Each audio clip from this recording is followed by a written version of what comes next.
রাজনৈতিক ইতিহাসে সকল রাজনৈতিক দলের মন মেজাজ বোঝা গেলেও বোঝা যায় না কেবল চরমোনাই পীরের। আওয়ামী লীগের অধীনে নির্বাচনে না যেতে জামায়াত এবং বিএনপি একমত ছিল। এই সরকারের অধীনে আমরা নির্বাচনে যাব না, যাওয়া ঠিক হবে? কুত্তামার্কা নির্বাচনে বিএনপি আর যাবে না।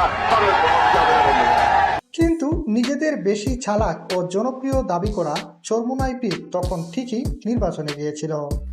52 বছরে বরিশালে যে উন্নয়ন না হয়েছে, ইনশাআল্লাহ আমি নির্বাচিত হতে পারলে তার চেয়ে অনেক বেশি উন্নয়ন হবে। দেখেন, আওয়ামী লীগের একটা অংশ আমাকে সাপোর্ট করছে। যাই হোক, এবার মূল আলোচনায় আসা যাক। সেই আদিকাল থেকেই চরমোনাই জামায়াতের মধ্যে রাজনৈতিক ও সহনশীলতার টানাপোড়েন চলছে। দেশের জনগণের বড় একটা অংশই মনে করছেন এর জন্য দায়ী চরমোনাই। কারণ বিভিন্ন সভা সমাবেশে, সেমিনারে তারা সরাসরি জামায়াতের ঘোর বিরোধিতা করে আসছেন। যদি কোনো দেশ যদি কমিউনিস্টরা দখল করে নেয়, সেখানেও একদিন ইসলাম আসতে পারে,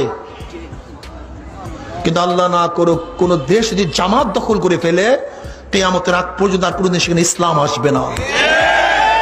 কিন্তু অনলাইন অফলাইনে শত ঘাটাঘাটি করেও চরমোনাইকে আক্রমণ করে কোনো বক্তব্য জামায়াত ইসলামীর নেতারা দিয়েছেন বলে কোনো প্রমাণ মেলেনি। কিন্তু তারপরেও একের পর এক জামায়াতে ইসলামীকে কথার আক্রমণ করেই যাচ্ছে চরমোনাই। জামাতকে এদেশের ওলামায়ে কেরাম কোনো অবস্থাতেই ইসলামী দল বলবে না। আগামী জাতীয় সংসদ নির্বাচনকে কেন্দ্র করে জামায়াত চরমোনাই নির্বাচনকালীন জোট গঠন করতে চাইলেও শত চেষ্টার পরও তা শেষমেশ ভেঙে যায়। এজন্য অনেকেই চরমোনাইকে দায়ী করছেন। যদিও চরমোনাই কেন জুটে যায়নি তা ব্যাখ্যা করেছে। আমরা জামাতের আমিরের বক্তব্য যে ব্যাখ্যা দিয়েছে তাদের স্পোকম্যান জুবায়ের সাহেব, সেটা আমরা শুনেছি।